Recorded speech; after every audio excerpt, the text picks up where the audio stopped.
लग्नाची बेडी या मालिकेच्या आजच्या भागामध्ये आपण पाहणार आहोत. कृष्णाने राजश्रीसाठी पुरणपोळी बनवलेली आहे. पण ती पुरणपोळी काही चांगली झाली नसणार आहे असा राघवचा समज आहे आणि त्यामुळे तो आईला म्हणतोय की ही पोळी खाण्याची काहीच गरज नाही आहे. पण कृष्णाला मात्र ती पोळी राजश्रीला खाऊच घालायची आहे. कृष्णा म्हणते, "अरे आपण आपल्या हाताने बनवली ना तर ती पोळी खायलाच पाहिजे." राजश्री म्हणते, "हो, मी खाणारच आहे." पण कृष्ण असं का बोलतेय असा प्रश्न देखील तिला पडलेला आहे. ही कसली भाषा तू सिंधू शिकली आहेस गं? तेव्हा राघव म्हणतो, ती आता 1 महिना नव्हती ना, तर त्यामुळे ते असं शिकून आलेले आहे. नक्की पोळी कशी झालेली आहे हे पाहण्यासाठी रेश्मा आणि रुक्मिणी रूमच्या बाहेर थांबलेल्या आहेत. रुक्मिणी आत थांबलेली असते, तर रेश्मा मात्र त्याच रूमच्या बाहेर दरवाजाजवळ सर्व काही कान देऊन ऐकत असते आणि झालेल्या सर्व गोष्टी रुक्मिणीला सांगण्याचा प्रयत्न करत असते. आता इकडे राजश्रीने पोळी टेस्ट केलेली असते. पोळीचा एक घास तोंडात घातल्याबरोबर तिच्या लक्षात येतं की ही पोळी अतिशय टेस्टी झालेली आहे आणि हे सिंधूनच केलेले आहे. ही पोळी सिंधूचीच आहे या गोष्टीमुळे राजश्री खुश झालेली असते, पण त्याच वेळेस रेश्मा आणि रुक्मिणी यांना धक्का बसलेला असतो. राजश्री तेवढ्यावरच न थांबता राघवला म्हणते, "तू सुद्धा टेस्ट करून बघ. खूप छान पोळी झाली आहे ही." राघव जेव्हा ती पोळी टेस्ट करतो, एक घास तोंडामध्ये घालतो, तेव्हा तो सुद्धा चकित होतो. ही चव तर अगदी सिंधू बनवते तशीच आहे. नक्की ही कृष्णा आहे का सिंधू आहे असा प्रश्न पुन्हा एकदा राघवच्या समोर उभा राहिलेला आहे. राजश्री मात्र खुश झालेली आहे. राघव मात्र मोठ्या प्रश्नचिन्हामध्ये कृष्णाकडे पाहत आहे. कृष्णा म्हणते, "कसं वाटलं? बरोबर छान बनवली का नाही आपण पोळी?" राजश्री म्हणते, "हो, छान बनवली आहे. तू उत्तमच बनवते. तुला सांगायची काय गरज आहे?" आता कृष्णा राघवकडे पाहत असते. इकडे रुक्मिणीला चांगलाच धक्का बसलेला आहे. रेश्मा अजूनही आतमध्येच पाहत असते, पण तेवढ्यात तिच्या पाठीमागून आता मधू यायला लागलेली आहे. मधू येत असते ही गोष्ट रेश्माच्या लक्षात येते, तेव्हा आपण इथं काहीच पाहायला आलेलो नाहीये अशा आविर्भावामध्ये ती मागे जाण्याचा प्रयत्न करते आणि मधूला धडकते आणि खाली पडते. खाली पडल्यावर ती थोडंसं इवळायला सुरुवात करते. मधू म्हणते, "तुम्ही काय करत होतात?" तेव्हा रेश्मा सांगते, की "त्या कृष्णाने पोळी बनवली होती. ती पोळी कशी झाली आहे ते मला पाहायचं होतं आणि रुक्मिणी यांना सांगायचं होतं. पण ती पोळी अगदी सिंधू बनवते तशीच झालेली आहे. ही पोरगी नक्की कोण आहे? हा प्रश्न पडलाय." आता हा प्रश्न मधूला देखील पडलेला असतो. मधू पुन्हा एकदा सिरियस झाली आहे. खरंच ही सिंधू नाही आहे ना? पोळी इतकी हुबेहूब तिने बनवली आहे, याचा अर्थ ही सिंधू असू शकते, असा प्रश्न तिलाही पडलाय. पण तेवढ्यात कृष्णा बाहेर आलेले असते. कृष्णाला काय चाललंय हा प्रकार एका क्षणात समजतो. ते म्हणते, "ए बदक, तू आली होती ना इथं? दारात उभी होती ना? हां, मला वाटलंच होतं तू ना माझ्यावर लक्ष ठेवत असणार. पण तू असं करतेस ना म्हणूनच देवाने तुला शिक्षा दिली आणि तू खाली पडली. तुझ्याबरोबर असंच व्हायला पाहिजे." आता हे बिंडोक बदक बदकासारखंच चालणार असं म्हणून ती रेश्माला हिणवायला लागते. तेव्हा रेश्मा म्हणते, "मला काही बोलायचं नाही." कृष्णा म्हणते, "मग माझ्या गप्पा गोष्टी ह्या दाराच्या बाहेर आडून ऐकायच्या नाहीयेत. एवढा साधा कॉमन सेन्स नाही आहे का तुला?" कृष्णाने अगदी चांगलंच रोखठोक बोललेलं असतं आणि आता रेश्माकडं बोलण्यासाठी काही नसतं. त्यामुळं रेश्मा मात्र शांत राहते, कारण रेश्मा चूक करताना सापडलेली असते. खाली पडलेल्या रेश्माला ती हात देते, तिला उठवते आणि म्हणते, "आता बदकासारखं चालायचं." असं म्हणून दोन्ही हाताने बदक कसा चालतो असं दाखवते आणि क्वॅक क्वॅक असं करून पुन्हा एकदा ती रेश्माला चिडवायला लागते. रेश्माला आता काय बोलावं तेच कळत नाही. रेश्मा तिच्याशी बोलायचंच बंद करते आणि कृष्णा म्हणते, "चला आता आपण हॉलमध्ये चाललोय, फॉलो मी." असं म्हणून ती हॉलमध्ये सोफ्यावर जाऊन बसते आणि खरोखरच सगळेजण तिच्या पाठीमागे तिच्या भोवती येऊन बसतात. राघवचा एक मूळचा प्रश्न, आता त्या प्रश्नाचं तिला उत्तर देणं गरजेचं आहे. पोळी एवढी व्यवस्थित आणि छान कशी झाली? तेव्हा ती सांगते, की "याचं सिक्रेट माझ्याकडे आहे." रुक्मिणी म्हणते, "तुला कसला स्वयंपाक करता येतो ते मी बघितलेलं आहे. साधा कुकरसुद्धा तुला लावता येत नाही आहे आणि तू एवढी छान पुरणपोळी कसं काय बनवली ते सांग." तेव्हा कृष्णा म्हणते, "आहे, आपल्याकडं प्रत्येक प्रश्नाचं उत्तर आहे. काही काळजी करू नका." असं म्हणून ती एक बिल दाखवते. पोळी आपण बाहेरून मागवलेली होती आणि त्यामुळेच ती एवढी स्वादिष्ट होती, असं तिनं स्पष्ट सांगितलंय. राघव जेव्हा बिल पाहतो, तेव्हा त्याला देखील खात्री पटते, पण तो निघून चाललेल्या कृष्णाचा हात धरतो. त्याला सगळा कन्सेप्ट नीट समजून घ्यायचा असतो. तेव्हा कृष्णा म्हणते, "आपला हात अगोदर सोडायचा. आपण सांगितलंय ना, आपल्या अंगाला टचच करायचं नाहीये." राघव म्हणतो, "ठीक आहे, ते ते चुकलं माझं. पण ही पोळी नक्की तूच केली होतीस का? का तू विकत आणली होती ते नीट सांग." कृष्णा म्हणते, "तुला लिहिता वाचता येत नाही का रे? तुला दाखवलं ना बिल आता. हेच बिल आहे आणि ही पोळी आपण बाहेरून मागवलेली आहे." आता कृष्णाला त्याने पुढचा प्रश्न केलाय तो म्हणजे मग चहा. चहा मी पिलो होतो, तो एवढा कसं काय सेम टू सेम सिंधूसारखा झाला होता. ती म्हणते, "खरंच तू पोलिसवाला आहेस बरं का. अरे चहामध्ये काय अवघड असतं?" कृष्णा त्याला चहा बनवण्याची सगळी रेसिपी सांगते. आता राघवला पण काय बोलावं ते कळत नसतं. कारण कृष्णाने सांगितलेली रेसिपी अगदी साधीच असते आणि कोणीही अशी रेसिपी बनवू शकतं असं कृष्णाचं मत असतं. याच रेसिपीने आपण चहा बनवलाय आणि त्यामुळंच तो व्यवस्थित झालाय असं ती राघवला पटवून देत असते. पण राघवला मात्र कृष्णाच्या गोष्टी पटत नसतात. तर त्याच्या मनामध्ये जी शंका आहे की ही कृष्ण नसून सिंधू आहे, याचं उत्तर त्याला काही अजून पूर्णपणे मिळालेलं नसतं. कृष्ण अर्धवट उत्तर देऊन निघून गेलेले असते. पण राघव मात्र कृष्णाकडे पाहतच राहतो. कारण त्याच्या मनामध्ये शंका आहे की ही कृष्णा नाहीयेच. तर आता मधूला देखील असंच वाटू लागलेलं आहे. मधू आता चिंतातूर झालेली आहे आणि चिंतातूर मधूने शकुंतलाला फोन केलेला आहे. ती शकुंतलाला सांगते, की नक्की ही कृष्ण आहे का सिंधू आहे हे कळतच नाहीये. तेव्हा शकुंतला चिडते आणि म्हणते, "तुम्हाला सांगितलेलं कळत नाही का? मग मी सांगते ते करा आणि ते केल्यानंतर तुम्हाला समजेल की ती नक्की कृष्ण आहे की सिंधू आहे." शकुंतलाने एक प्लॅन सांगितलेला आहे. त्या प्लॅनमुळं मधूला समजणार आहे की ही नक्की सिंधू आहे की कृष्ण आहे.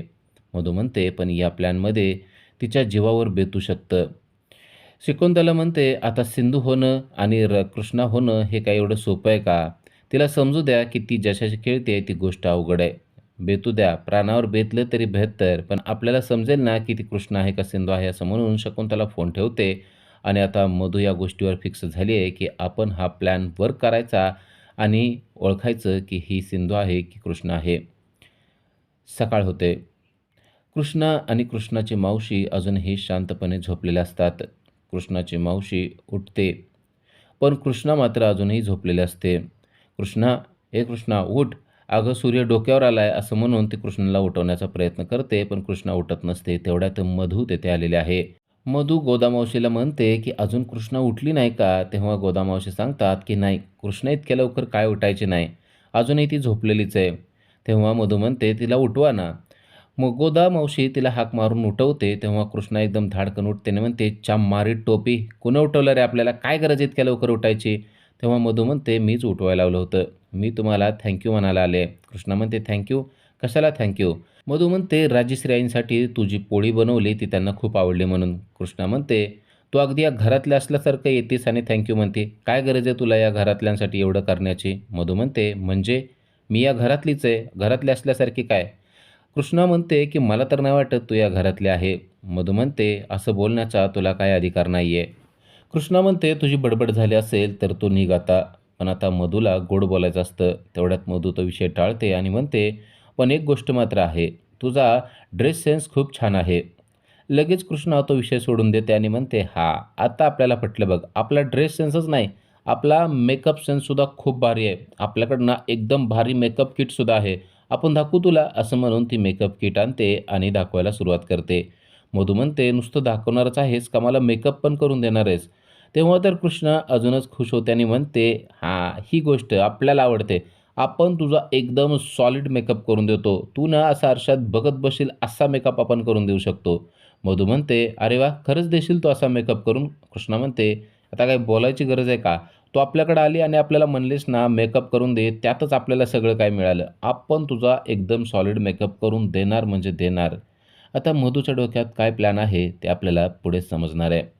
त्यानंतर आपल्याला पाहायला मिळतं, की कृष्णा डायनिंग टेबलवर बसून पोहे खात असते. खरं तर तिला पोहे खाऊ वाटत नसतात आणि तेवढ्यात तेथून राघव चाललेला असतो. ती राघवला बोलवते आणि म्हणते, की "माझं एक चॅलेंज आहे ते तू स्वीकारू शकतो का?" राघव म्हणतो, "मला काही गरज नाही आहे." ती म्हणते, "मग तू घाबरला म्हणून सांग ना." राघव म्हणतो, "तुला घाबरण्याची मला काही गरज नाही आहे." ती म्हणते, "घाबरण्याची गरज नसेल तर आपण सांगतो ते चॅलेंज तुला घ्यावं लागेल आणि ते पूर्ण पण करावं लागेल."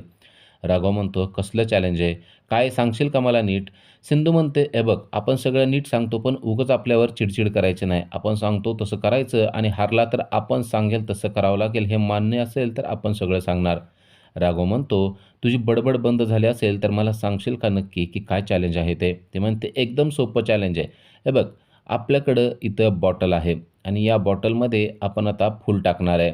असं म्हणून ती एक फूल आणायला जाते आणि एक फूल आणून त्या बॉटलमध्ये ते फूल टाकते. राघव म्हणतो, "ठीक आहे, आता चॅलेंज काय ते मला सांग." ते म्हणते, "या बॉटलमध्ये जे फूल आहे ना, ते फूल आपण हात न लावता त्याला काढायचं आहे." राघव म्हणतो, "हे तर अशक्य आहे." ते म्हणते, "बास, हेच आहे. आत्ता तुला कळलं. अरे, आपण काढू शकतोय आणि तू का काढू शकत नाही?" राघव म्हणतो, "ओके, तू काढू शकते का? मग हे फूल तूच काढून दाखव." ती म्हणते, "बघा, मग तू अगोदर हारला म्हणून मान्य कर." राघव म्हणतो, "मी हरलेलो नाही आहे." ती म्हणते, "मग काढून दाखव." राघवला आता हारलो म्हणण्याशिवाय काहीच पर्याय नसतो. राघव म्हणतो, "ठीक आहे, मी हारलोय. आता काय?" ते म्हणते, "हां, आता आपण जे म्हणाल ते तुला करावं लागणार आहे." राघव म्हणतो, "पण अगोदर ते फूल तू काढून दाखव." ते म्हणते, "आपल्याला तर जमतंय म्हणून तर तुला विचारलं होतं ना, काही काळजी करू नको. हे बघ, अरे लहान मुलंसुद्धा करू शकतात, एवढं सोपं आहे ते. पण तू ना नीट लक्ष देत नाही हे बघ."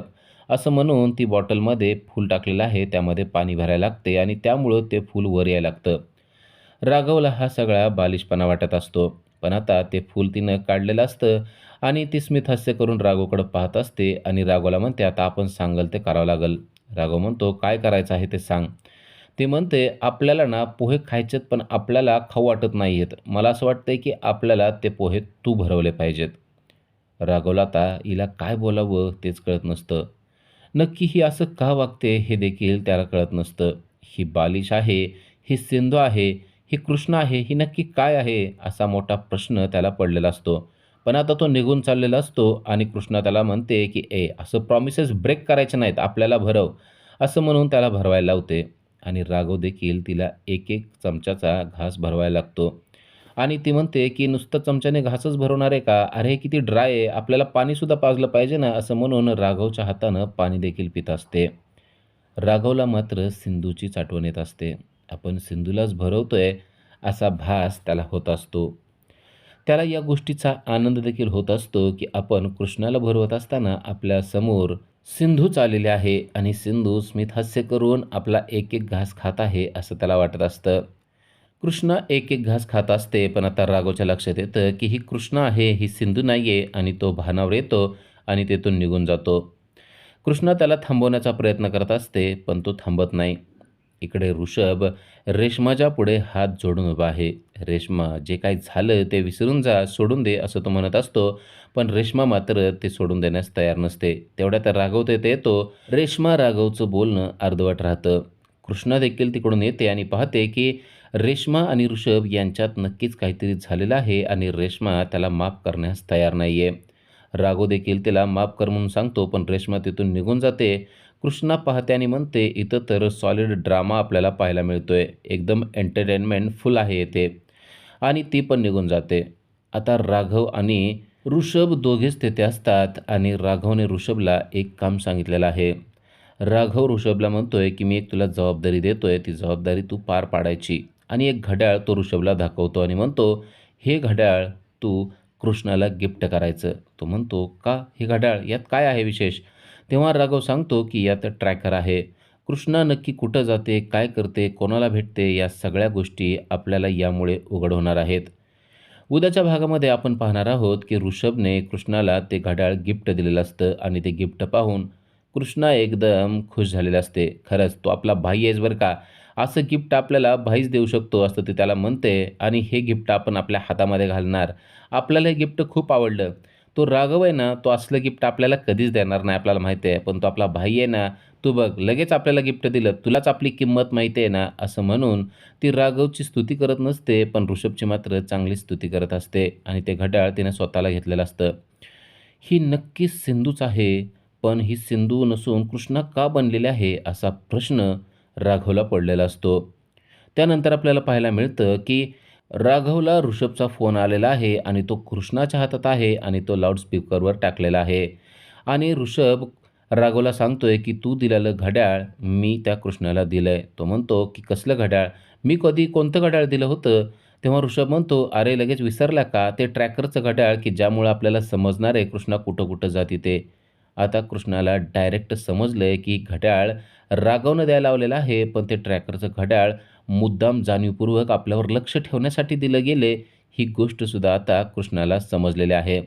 आता कृष्णा राघवचं काय करणार आहे ते आपल्याला पुढील भागामध्येच पाहायला मिळणार आहे.